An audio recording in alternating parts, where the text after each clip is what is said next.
Oh, we can do that. Hello, everybody. Welcome to Bill and Ammon's Bogus Hangout. We have Ammon with us today. Have our guests introduce themselves. Going to start with Zara. Zara, would you please?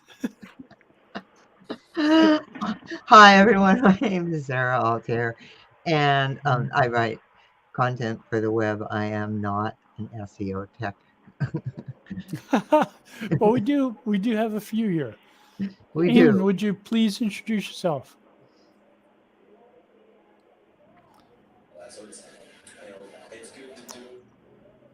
Ammon, you're Yeah, cooking dinner. sorry. I just had to dash back to the microphone. I'm in the middle of cooking dinner, and yeah, it's making things awkward. So, who are you? What do you do? At this stage of proceedings, I have absolutely no idea who I am or what I'm doing, but I'm having fun. Yeah, my name's Ammon. I've been on the internet quite a while. Um, Long timer in SEO, and like I said, in the middle of cooking dinner. Hmm. Have you been? I've been hearing you talking about Brighton SEO lately. Yeah, I'm very much looking forward to Brighton SEO. That's only a few weeks away, and it's always a good excuse to meet new people, meet old people, have a good chat about things. There's people I'll always bump into there. I'm guaranteed that I will have at least a few drinks or a meal with Dixon. So, Um, the preference is to meet people at the local bar rather than speeches. yeah, at the last one, I didn't even really attend the actual venue itself very much. I went in, I signed in to get my badge, I had a cup of coffee, and I headed to the pub. And I stayed in the pub for the next 2 days. Good man. My people. Yeah, Ammon, you've got to get over it, Doc. I mean, Three, seriously, three, you would love three it. days. What were you working halftime? but isn't that how the idea for Bill and Ammon's Bogus Hangout started? Was all the things that happen at a conference that aren't part of the main presentation? Yeah, yeah, Yeah. absolutely. It's that little private chat between people who've been around the block a little while. It's a chance to be a fly on the wall for one of those conversations. We all know what those conversations are like, and we all tend to enjoy having them, and we recreate as many of them as possible here. So, some of the best parts of going to a conference like PubCon were the lunches, the birds of a feather lunches where people would get together and just talk about stuff. Yeah, but I remember the very original PubCon, where we only came up with a name to justify people getting a day off work to come down to the pub. The full story is Mike Mackin was coming over to the country, and a lot of us wanted to hook up for drinks. And we decided, yeah, let's spend the day in a pub. And a lot of people said, what about us poor subs who have to work? And somebody, I can't remember who it was in the forum, I ought to remember, but somebody said, tell them it's a conference. And they came up with the name PubCon. And it's why PubCon, it was for the English. Originally, the American version was going to be BarCon, and there were a couple of BarCons first before it all changed to be PubCon, because PubCon was the more famous. But yeah, it was a great day. I was lucky. I knew Mike, and we had dinner in a restaurant the night before the event anyway, so I got to have dinner with him and his wife. Um, but yeah, it was just go to a pub, put some money in the jar behind the bar. Everyone put some money in, so there was, that was how the bar was paid for, and talk to whoever you wanted for as long as you wanted, and that was how the whole day went. And it was successful enough that we did it again the next time, next year. The third one, I think, was the first one Brett himself came to, Brett Tabke, because it had been organised through the forum, rather than buy the forum. But we'd always had respect for the fact that it had been done through the forum, that, you know, they'd reserved and said you can have the domain and all the rest of it. But yeah, Engine was there right from the start. I remember living in the East Coast here in the U.S. and hopping on a plane, flying out to Vegas, and staying at the Best Western, and it became very affordable. Yeah. I'm in a hotel I know quite well in Brighton. It's one I booked Zara into when she came over to the UK. Oh yeah, that's Yeah, nice. I'm at that hotel because it's right opposite the pier, and we tend to drink around that area anyway. So it's perfect stumbling distance back from the pubs at the end of the night. You know. Yeah, it's really amazing right there by the pier and looking out over the sea. It's lovely. Yeah, it's this very, very Georgian architecture hotel. Yeah. It's seen slightly better times. It's not the best hotel in Brighton, but it is so historic. It is in such a great location. You've got the pier on one side, and behind you you've got the Regent's Palace, Hmm. which is the palace that the Prince Regent had. Which it's a stunning building. That you've got to have a look at that sometime yourself. It's available online. Have a little look at the Regent's Palace, and yeah, very funky place.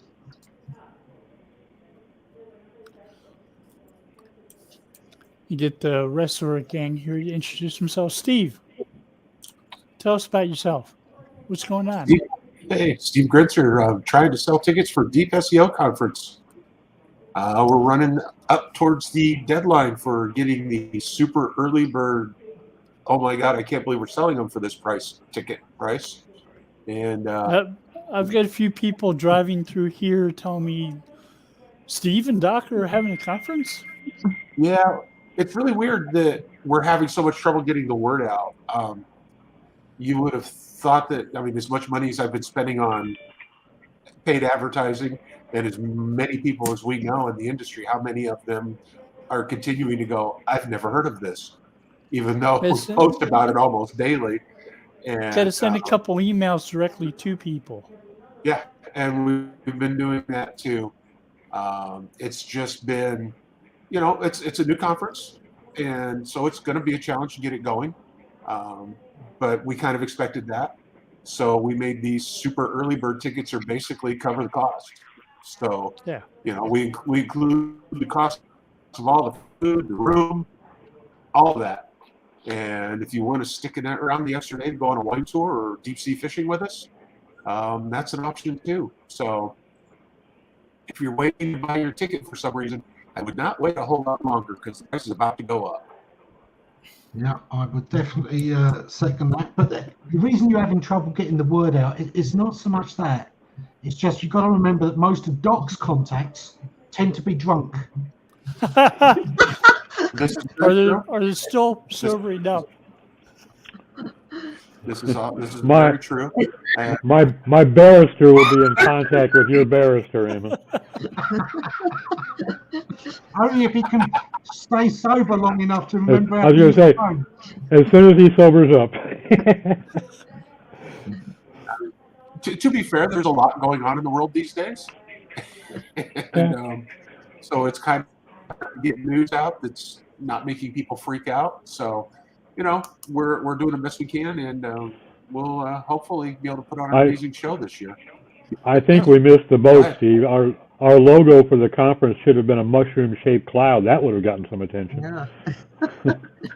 I've got people from LA. People from LA talking about driving through San Diego to get to your place. Right. Well, and that's why we added another set of tickets for people who don't want to stay at the hotel. That does not include the hotel cost, as it is for, you know how conferences are. You pretty much break even or lose money on them, unless you've been doing them for 20 years and you have ridiculous pricing. And there's some But, nice yeah, we places had- to stay and to eat at in San Diego. And in Tijuana. Right. And this is a 5-star resort in Ensenada, you know, so if they're not looking to drive back to LA every night, then they don't have to be uncomfortable. Whoa, you And have if to they be a don't get true staying in a 5-star, LA person at heart to drive every day. Well, there's a lot of people in LA that have got drug customers they've got to keep supplied on a daily basis, you know, so. I used LAX and and we're back to what Los Angeles. in the United States, aren't we? Drive home from LAX at 3 in the morning. You're in the middle of the Fast and the Furious. Yeah. Yeah. Well, I mean, even out here where I'm at, I mean, I'm going to meet a client tomorrow, and I'm looking at a 2.5 hour drive just to meet a client and spend an hour with them and go have lunch and turn around and come back. So I get the being on the road thing. One of the things that I'm really interested to see with Brighton is whether the attendance is back up to anything close to what it used to be. Because the last one was definitely quieter. I think it's going to be up, but I don't think it's going to be back, you know, recovery. There's pent up demand. There's pent up demand. People haven't gone to one of those conferences in 2 years. Right. But I see people doing other things. Like what? Like Dawn Anderson's talking about going on park runs on weekends. Yeah. Yeah, that's true. Well, there's an awful lot of cabin fever out there, though. But unlike a conference, she's not getting paid. The park runs and things that are outdoors is very different under COVID, of course. You know, that's seen as healthy, whereas being in a venue, maybe not. That's one of the reasons why last time, you know, I was at the pubs with the tables outside the whole conference. Oh, it was COVID friendly. It was all an outdoor gathering, you know, apart from the when we went to get a meal at a restaurant. That was it. But it'll be interesting to see if the attendance is back up to standard levels. And when I say standard levels, I mean standard for most conferences rather than Brighton, which is always ludicrously busy. I think the last one before COVID was 5,000 attendees. At Brighton? Yeah. That's sizable. I saw an SMX advertised on Facebook last week, and they're still advertising it as virtual. Yeah. Yeah. SMX. And Brighton is still doing the filming of the conference, and you can get, you know, the virtual tickets for the next week. So anyone who is interested in any of the talks, you know, yeah, you can do that as well. But honestly, you know, if you're in the US, you should think about deep SEO. We agree. Yeah, absolutely. We put together what we thought was a pretty outstanding list of speakers too. You know, people that don't normally speak much anymore. And we've got the Queen of Ladonia will be speaking. Yes. And your Brighton drinking mate, Dixon, hopefully will be there.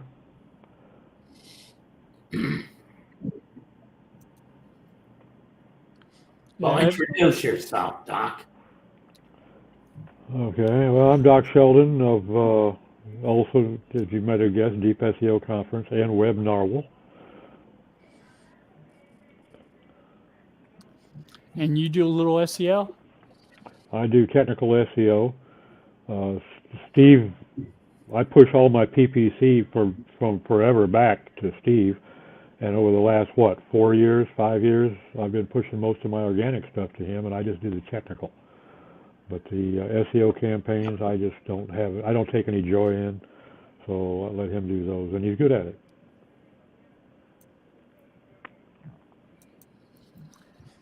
And Terry, what do you do?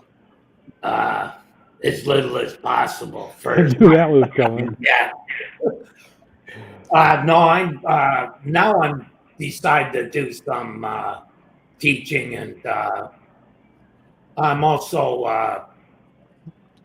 I'm trying to learn more again. So I'm actually working for free on stuff right now.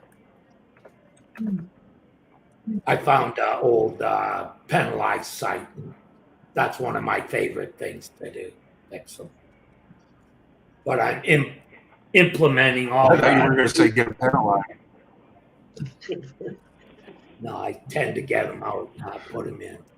But I'll also be implementing the kind of changes I'm doing to on page with cold currents and whatnot. I've been seeing you a little bit busier on places like Twitter. Well, that's how you let people know you know something, Bill. Yeah. And I haven't been very active for a long time. I bet you the last time I was very active was on the in public on I Help You forums. Yeah. One of my posts this morning on Twitter was LOL.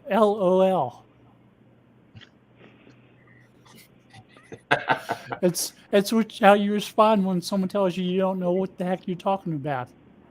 Oh yeah. Yeah. Maybe that's how you respond. Well, he's too far away to punch in the face, but Well, isn't that like the perfect opportunity for you to just say, "Do you know who I am?" no, because he's too damn stupid to understand that. Yeah, if the guy doesn't do that on his own, he's not going to even understand why you have Right. to do that. That's the first thing I do. If I'm going to pick an argument with someone, I go and see who the hell they are first. If you're on a social network, you learn how to discuss with people. You learn how to talk to them, how to cooperate, how to build things that other people who are watching, because you're not the only ones on the web. Well, You're not in the United, but in the U.S., Bill, an awful large percentage of the population unlearned that skill about 4 years ago. It's maybe really 6. easy to tell somebody to check their ego at the door. But really hard to actually get them to do it. Yeah. Yeah, that's Right, but another thing.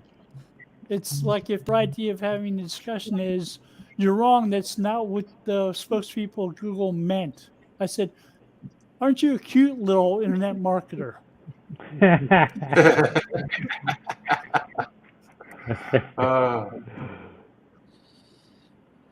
Aren't you sweet? Bless your heart. Yeah.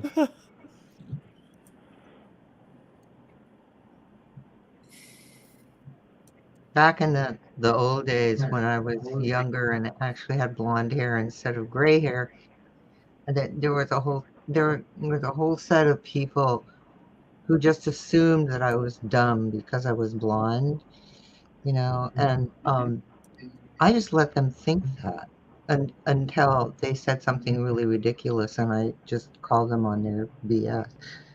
Well, when someone tweets on Twitter, I'm not quite used to my rabble-rousing ways. And my first thought is to respond, you're not very good at it either. Fair enough. Nah, the rabble are not roused yet. So you get a bunch of young people who haven't been doing SEO too long. Part of your job is to encourage them. Yeah.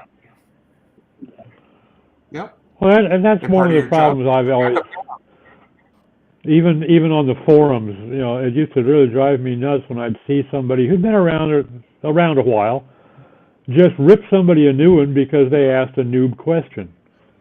And I said, hey, you were a noob once. We were all noobs once. Just the fact that it's been common knowledge for us for 5 years doesn't mean that this guy who's been out of school for 8 months has heard it. And Why- Yeah, but people, when he's people sign up. People sign up on forums, call themselves SEO expert, Yeah, well, and ask Well, you how that's your page rank first works. clue. The way I look at it is, if you're asking a question, you should have at least already gone to Google and made a search on what you're about to ask. If you haven't done that and you're just coming to save yourself some time, nah, I got no use for you. I got chastised yesterday by admins over on Quora because somebody asked a really stupid question, and I posted back a "Let me Google that for you" link. And I was told my behavior was not in the spirit of Quora. Yeah, should have been a "let me quarrel that for you" link. They'd be happy with that. Google's broken. You need to add Reddit to the end of every query to get a real answer. There you go. Said the guys from Reddit. Yeah, said the guys. Yeah, I got into a discussion about that recently. Was someone who was saying that it was a journalistic piece, and the journalists were complaining that Google search results were awful because he'd asked a really stupid question: what is the best X? Where best is it's a subjective thing, and it always reminds me of the days in the 90s. Before Google was a thing anybody had really heard of, Ask Jeeves was around, but it wasn't the major engine. Do you remember? Do you remember the guy from Computer World who published an article that said Google is broken? Yeah. Yeah.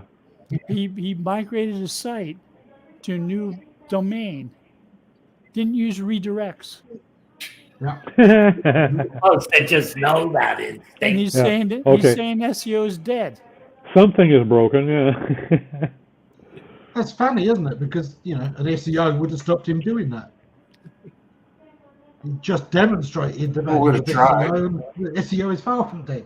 Yeah. Well, and I get a kick out of the folks that are taking shots at Google because, like that best question, Bill. Google is a search engine. They're showing what is on the web. They're not providing correct answers. They're trying. That's not their job. Best stuff could mean almost anything to Well, Google. sure, it's highly subjective, but my point is that they're trying to answer your query by telling you what it can be found on the internet, not by what is the best answer for your query. And there's a reason That's not their job. There's a reason why in South Korea, Yahoo and Google are both losing to Naver. Mm-hmm. Yeah. I mean, Naver specializes in user-generated content. They actually answer questions. Wow. Also, don't you find that the way Google's algorithms get tweaked is by performance? And of course, the problem with that is you've got to have enough local users to understand local foibles in the way they word queries. And there are cases where Google's refinements have actually made it less useful for users who phrase things in an unusual way compared to most others, where other people were saying that would mean something else by it. And I think that increases the fractionalization, particularly by language. Partially doing things that benefit user quality and provide search engineers feedback, like the quality rater guides, help avoid that, or work to avoid that. I'm sure that it has to reduce it a lot, probably a lot more than most people would guess. But to expect it to be perfect all the time and to give you the answer, the best answer to your query, rather than the best available opinion that can be found on a page on the internet, is kind of silly. I still get a kick out of the people who are claiming that Google rank pages based on accuracy. And how would it do that, folks? Explain me, Lucy. It's there's elements of being able to look at whether facts are commonly agreed, but whether you would trust that is another thing, because everything was commonly agreed. You know, it was commonly known that the world was flat until somebody went round it. Well, there's 80 million American voters that are of the opinion that Donald Trump is the best president of all time. So, what's the threshold, Ammon? I actually, let's face it, that's only 40% of those were actual Americans. The rest were fake Russian accounts.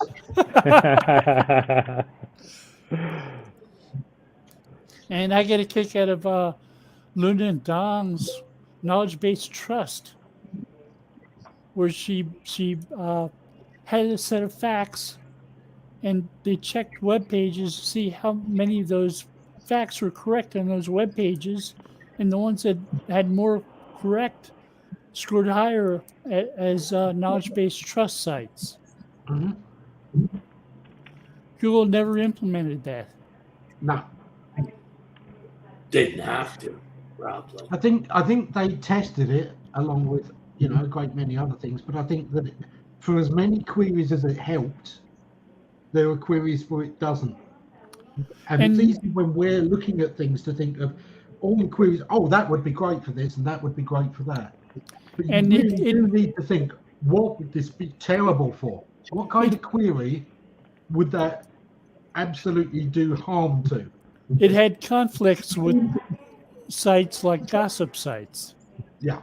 Like the most popular gossip sites with high page ranks scored really low on knowledge-based trust. Yeah. Which isn't hard to believe if you go to the supermarket and pick up the World Weekly News at the or supermarket National line, Enquirer. and it talks about Elvis's alien love children. And the three-headed child is speaking with aliens. Yeah. Comedy and satire is going to be absolutely, you know, murdered by that kind of update as well. As satire often takes something that isn't factual as its key premise. You know, sometimes it's more truthful than true. A bit like the Onion effect. If you remember the Onion, that used to have some great stories where, you know, sometimes its parodies turned out to be truer than the news at the time. And if they write it so that it does come out to be truer than the news, it's funnier. Yeah. Mm-hmm. Yeah. Yeah, absolutely. Also, you know, is the right recipe for something, you know, when cooking, is the right recipe the one that everyone uses, or is it the one that's perfect for your taste? One and for your sometimes, you know, it's that little difference that one chef adds, the thing that is incorrect if you were to do a fact-based thing, that makes the dish that house's speciality. In Korea, they have kimchi. Yeah. It's a wonderful thing. Almost every restaurant makes their own kimchi. Every single restaurant has its own twist on kimchi. I went to the grocery store near me in Virginia. I asked the clerk, "Do you have any kimchi?" He said, "I don't think she's here today."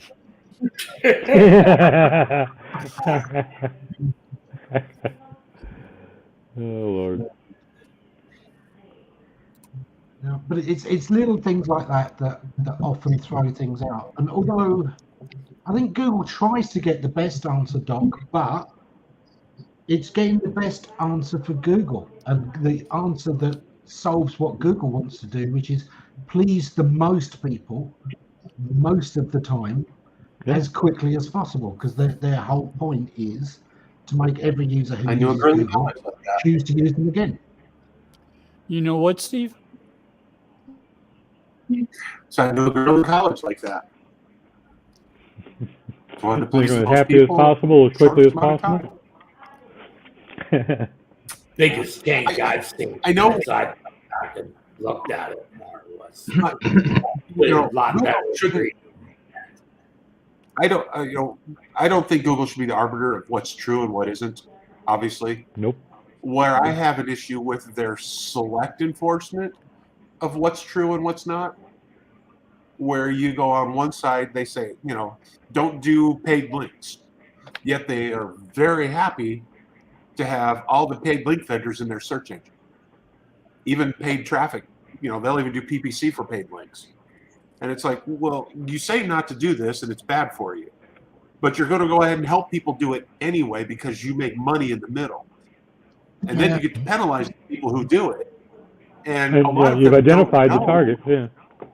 Yeah, well, because most website users, they don't even know what SEO is, or website owners, they have no clue.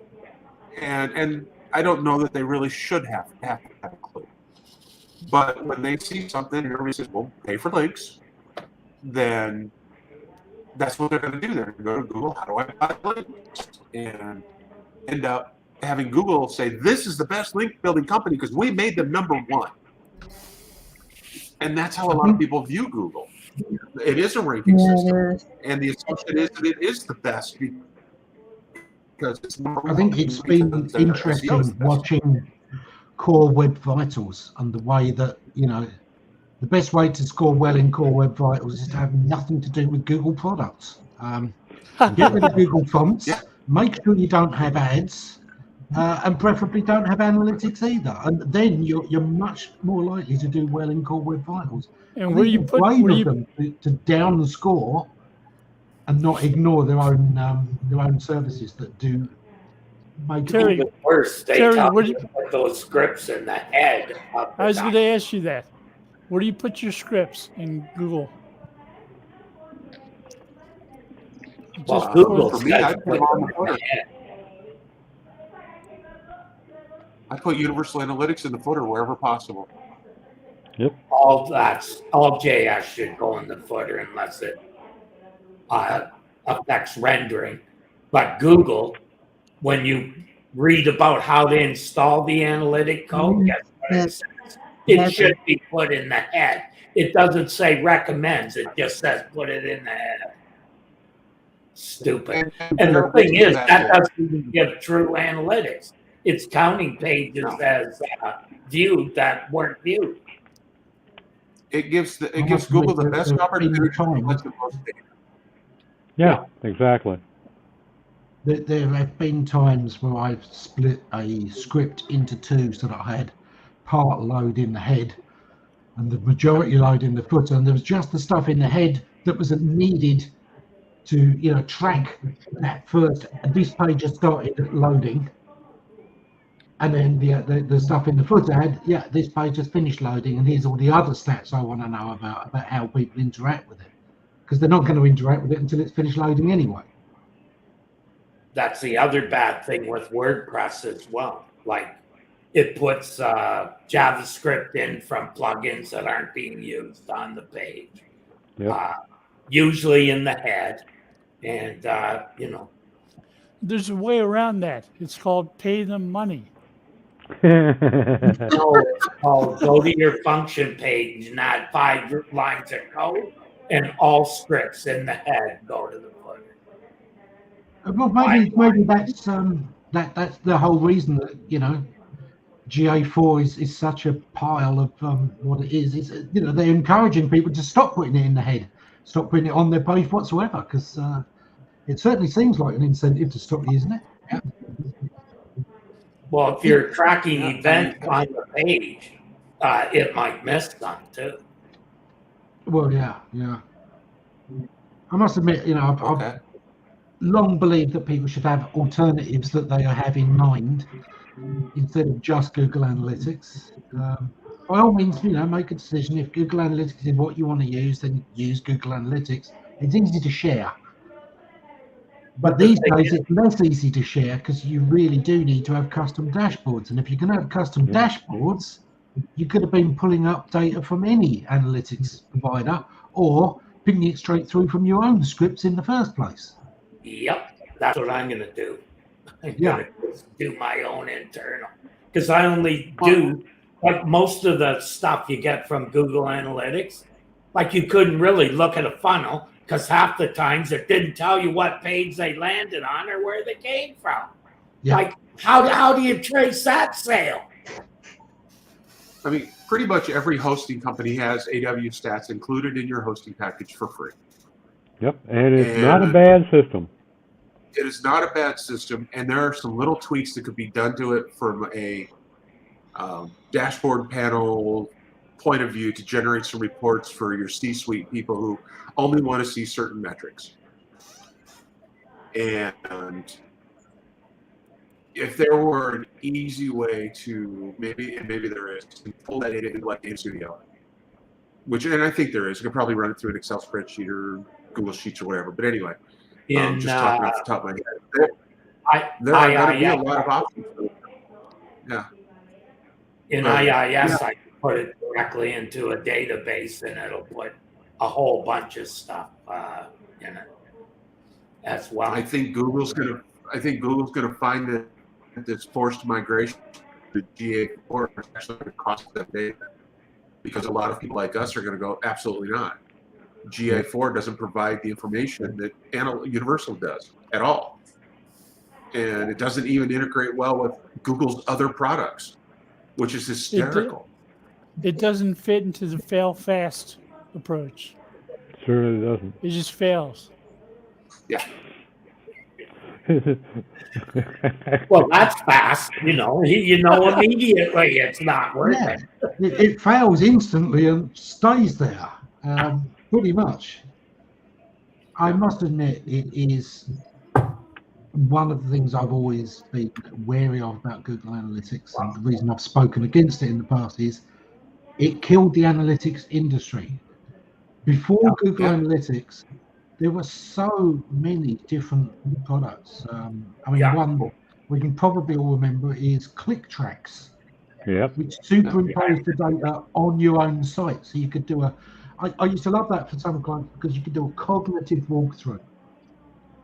Like, here's the people if they start on this page, here you can see which links they're clicking on from here, because the percentages were right there next to the links, and you could see what was making people go where and why. Fantastic thing. And who knows what other products would have come along in the last 12, 14 years. If only it all the way back. Interesting.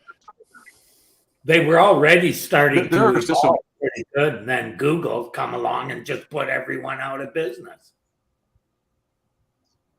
Well, I mean, you've got analytics packages like Woopra or even Clicky. Yeah, see, you give me that look. That makes Woopra is one of those real-time analytics that almost nobody's heard of, that is outstanding at what it does. I was making the face because your voice was all garbled and I couldn't understand what you were saying. And so there are other analytics packages that have really struggled in the last 8 to 10 years trying to find an audience and growth with the behemoth of Google fighting them. And all of a sudden there's this open where, we don't suck like GA4 does, becomes a marketing tag. So I guess we're going to have to, I'm personally trying to set up some testing plans for a lot of these packages, because I want to migrate all my clients away from Google Analytics. But, we have enough trouble as it is with former web developers or SEOs doing sketchy stuff on websites when clients leave them, that I don't know if any clients are going to be willing to move to something that's not universally known.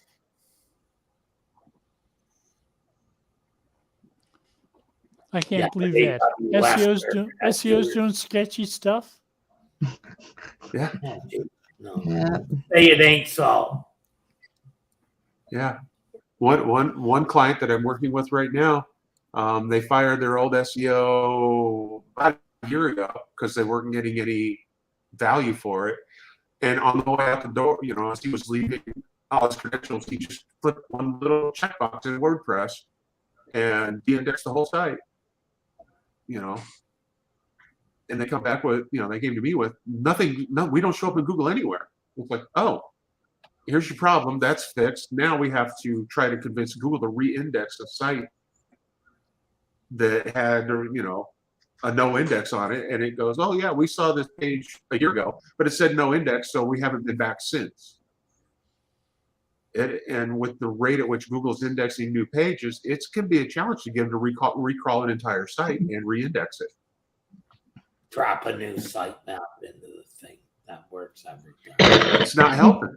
I dropped in the sitemap for them 3 weeks ago, and it went, oh yeah, we've got all of these. They're crawled, but we're not indexing because they said no index a year ago. They never actually touched the pages. They looked at the sitemap, compared the sitemap to the URL database that they have, and didn't even crawl any of the pages. If we knew better, we'd index the site. We don't know better. Yeah. The thing I'd say to do there, Steve, is a couple of pieces of link attracting content. Doesn't matter what you've got to do to build something that will get some links, but you want something that gets some links. Because that tells Google that something new is happening and it wants to have a look at why.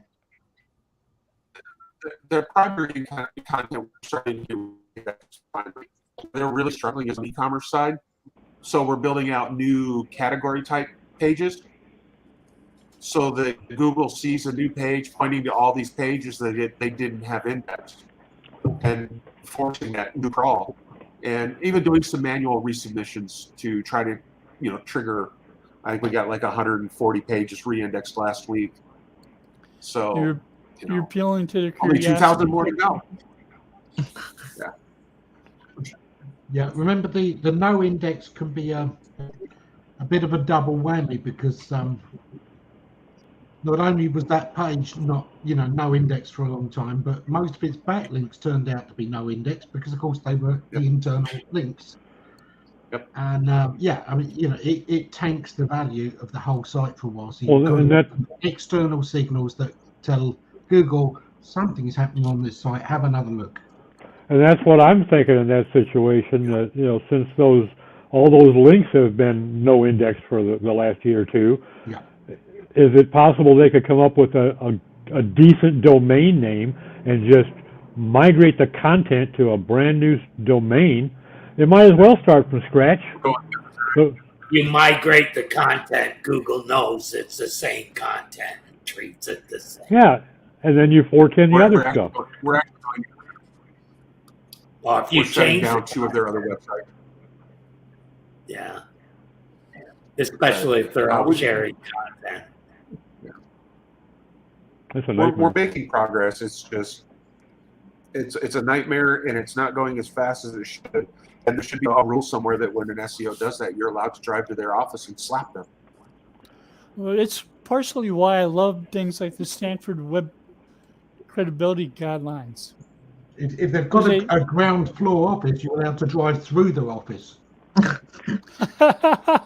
in a semi. Yeah, and there's so many I've got an old consultants.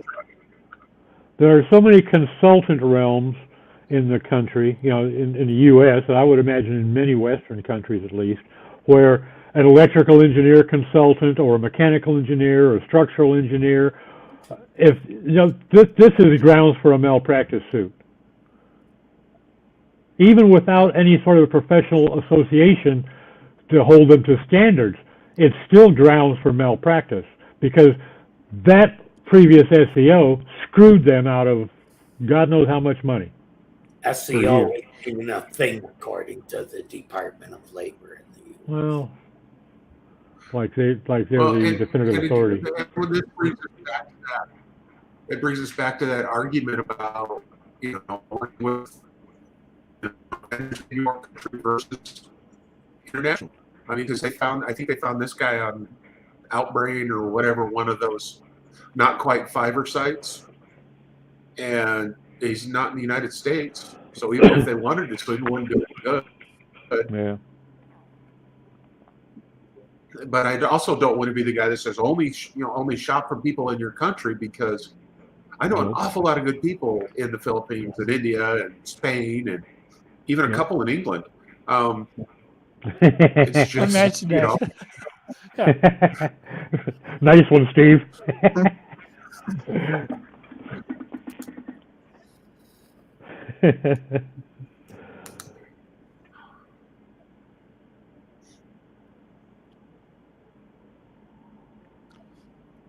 So Terry, Yeah. I was reading through your news.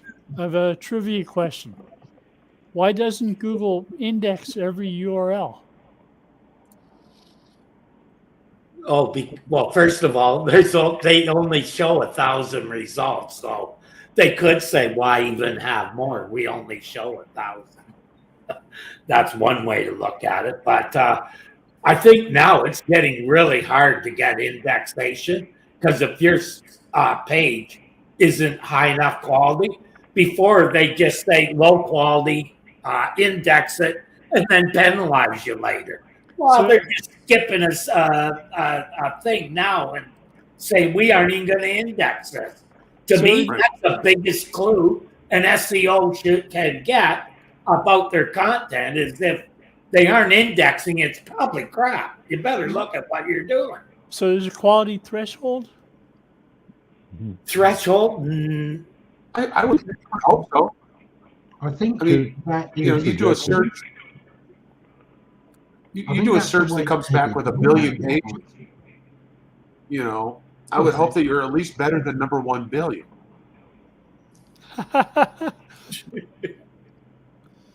So Google re-ranks all those billion pages. You know, okay, there's one of my favorite TV shows. It's a bunch of street racers, and they have what they call the list. And to even get on the list, you have to beat the worst guy. So that's the only race that they pay attention to, is the guy at the bottom. And all you got to do is a simple, okay, this is our lowest threshold page. And when new content comes in, new pages come in, you go, is it better than this? If it is, you let it through. If it's not, you send it on its way. Take a look at the cloud apps that Google has for looking at sentiment and that kind of stuff, and making a summary of a document.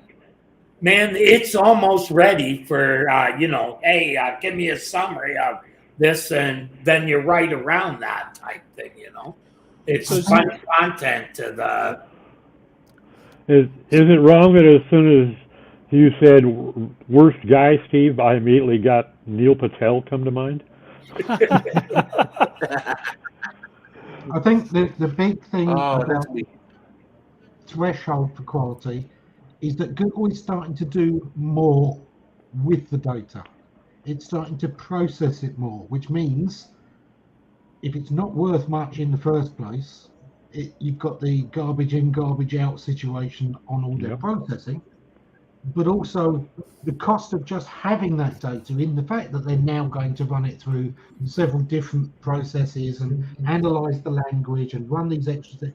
There's a higher cost now in processing to having data that isn't going to be useful. Terry and I were talking about n-grams earlier today and how Google might use them. I didn't mention this part. They were talking about a Panda approach, where he talked about making a statistical language model based on those n-grams. And the higher the quality of the page, the more likely it's one that Google would show in index results. Yeah, I think there's some sort of score assigned immediately, so they can put it in the results right away, and then it's re-ranked after all those other processes. Like, how can they do real time when John said that it can take up to a couple of days to get a page indexed? So they're doing that some way. It isn't magic. Yeah, you've got several stages to it. You've got the crawl, you've got the rendering, and at some stage between rendering and indexing, there is a decision made about whether it hits the thresholds. We've had that from Gary Ilias. But there's certainly, it's not new that not all pages get indexed. Back in the 90s, you wouldn't have all of the site indexed, and certainly with Google, as early as I can remember, people were saying about 90%, 80 to 90% of a large site would get indexed or stay indexed. Sometimes, you remember when there used to be a supplemental, you might have a little bit more in the supplemental index, but of course that's pretty much gone by the by now. There's still a supplemental index. They just don't mark it on the cert. Yeah, Those are words that they don't say out loud. Yeah. exactly. I think sharding kind of took the place of it, where any single index can be the primary, or it can be a supplemental to others, depending on which data center you're hitting. So I think that there's that aspect to it. Yeah, I always found with e-commerce, you'll find a lot of color pages. Like if you had a separate SKU for a color, or that caused an issue. That's where you get a lot of supplemental. So you had to try and canonicalize it to one, or it was tricky. Yeah, but the thing is, even back then, it was quite common for a site to only be about 80 to 90% indexed. You'd have to have exceptional value, exceptional amounts of links to ever get a site towards, near 100% indexed. Something like the Clue Train Manifesto might manage it. Something like Amazon probably only has about 40% index, simply because of the sheer amount of pages there are. Even though everything's linked somewhere, it's all, some of it can be very, very deep links.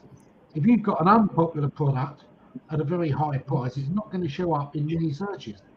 It's not going to show up in many of the URLs, therefore, that a search engine can find. And it'll be difficult for any search engine to index it out of the billions of pages that exist. Yeah, so I think there's always been an element of pages not getting indexed, but I do think that now it's more visible to more people. It's not just saying, right, we've got some of this site now at the same kind of level. I think once you've got past 10 pages on any URL being indexed, you're probably starting to look at whether you have the quality to justify anything else getting indexed.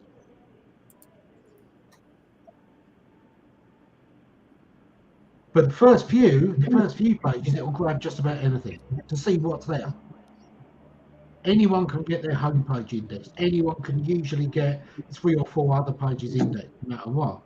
But after that, you better have the quality to start indicating that it needs to grab something else. Doesn't take much to get 10, doesn't take that much to get 20. But as the site starts to get bigger and bigger, if you've got a blog and you've got a few hundred posts you've put up and none of those posts are very good, none of them have got any genuine links, you're going to struggle to get any more index from that blog.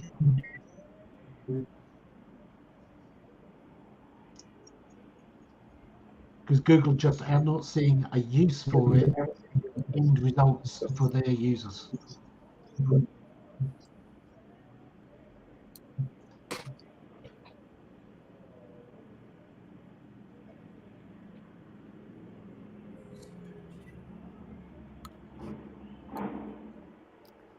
So not everything deserves to be indexed. Oh, yeah, right. Well, not everything needs to be in Google. Now, whether, archive.org chooses to include you or not may differ. Of course, that doesn't index everything either. Not everything gets archived. Google is a business. It's there to serve customers. It's there to serve users. Once they've got 10,000 results for a query that only 5 people do a year, they really don't need any more that ranks for that query. Don't need more than 10. It sort of works in the same theory as the long tail article from Wired magazine works. Amazon as a bookstore does really well, selling 5 to 10 copies of certain books every month. Yeah. They're not the best sellers, but people want to buy them.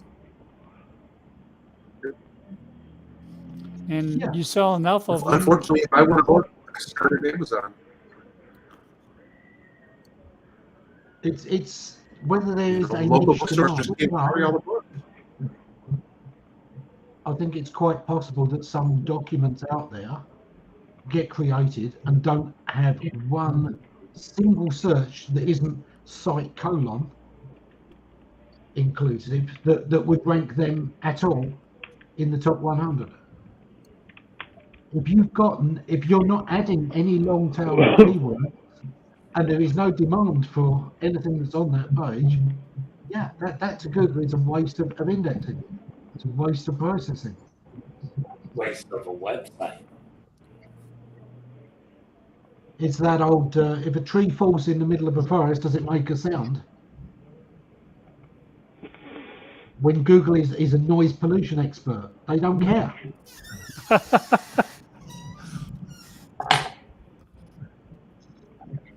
If no search user is ever going to find that page, Google don't care whether it gets indexed or not, just because the webmaster notices whether it gets indexed or not.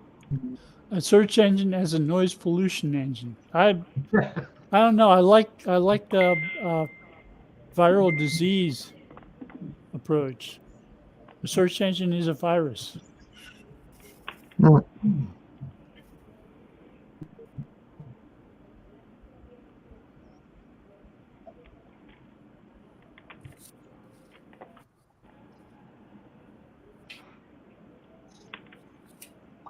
I still remember the original quote, which of course they downplay a lot these days. But originally they said that that their idea was for Google to be like the mind of God, and that was a really, really early statement. That was from the 90s, and it indicated even then that the idea of it being an answers engine was something they were thinking of. They wanted it to know everything. They wanted it to be omniscient.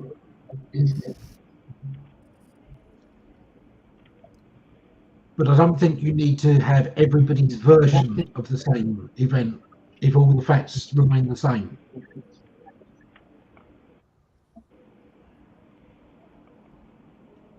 Unless they're able to add some kind of twist to it. Let's see if I can think of a quick example. We've got a famous author in the UK, Samuel Pepys, who wrote his diaries.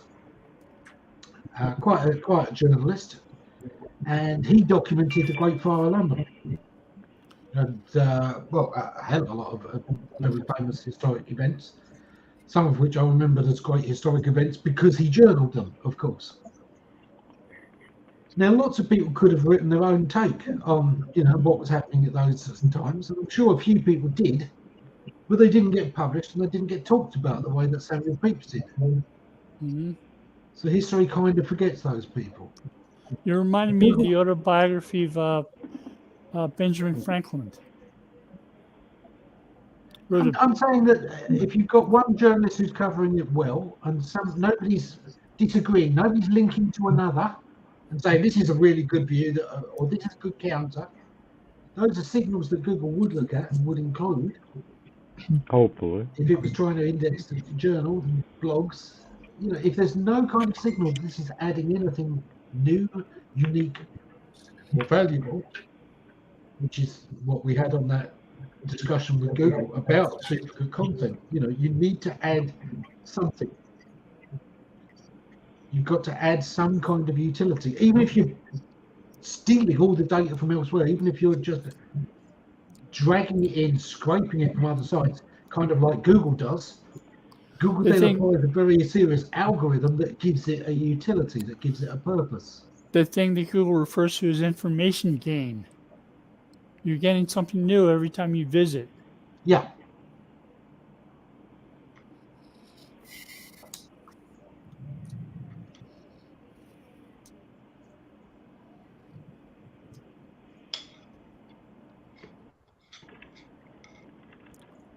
There's a lot to be said for doing that. I used to roll out websites a page at a time. I'd do the home page and let Google know about it right away. Then I'd add a couple more pages. Seemed to work pretty well. I don't know that I would do that today. Not because anymore. getting the Googlebot to come back and recrawl is Your going to be calendar. harder than it was 5 years ago. Every time you publish, though, it sends a signal to Google to come and look at it. Yeah, but does it? That's the problem. I mean, you figure how many people are hitting publish on a web page every day? How many people have got, how Then, many people are running Ping-O-Matic or PubSub Hubbub? Yeah. well, why would you use Or index now? index now. Yeah. Between them, Yeah. right? Why would you use index now then? Most people don't still. I don't. I know. Some Well, really big because you sites. figured out that it isn't going to be any faster. Some Well, really and- big and- sites are using Linux now, though. Yeah. Like LinkedIn. I just think that if you already have 10, 20, 100, 1,000 pages ready to go the day you launch your website, launch with the pages. So when Google hits your website for the very first time, it goes, wow, look at all of this. And its bots there. It's a lot easier to deal with it on that first hit when it first comes to your website than it is to try to convince it to come back, which we're seeing now with sites that have been de-indexed. Especially if it comes back and sees that home page not changed for 4 visits. They're Right. you're not going to hit 1,000 pages in one session. No way. That's hitting the No, but you're server. an e-commerce site. As an e-commerce site, I want that opportunity for Google to go wherever it wants to go. And we've had enough back later. Versus Exactly. the homepage, you go, this is a one-page website, we won't be back. At least to see, even if it only hits 200 of them, Terry, at least it sees there are 1,000 here. Yeah. And maybe I'm only going to visit 200 of them right now, but there's plenty to come back to next time around. You know, I'm with Steve. I would not think that there was a time when that would probably work just fine, but I don't think that's a good practice anymore. Yeah, I It's don't think that now, but I used to. Yeah, it's just too hard to get them to, even when you have good content and it's relevant, it's a crapshoot as to if and when they're going to come back and see it. Yeah, well, back then you could publish the homepage one day, and Inktomi would come along and find it. It'd come back a month later for the next page. So, Yeah. you know. Because I couldn't imagine telling a client, okay, we've launched that one-page website, and next month we'll go ahead and launch page 2. That would be a tough sell. It's a very tough sell. So we hired you? Yes, you did for $1,000 a month. Thank you.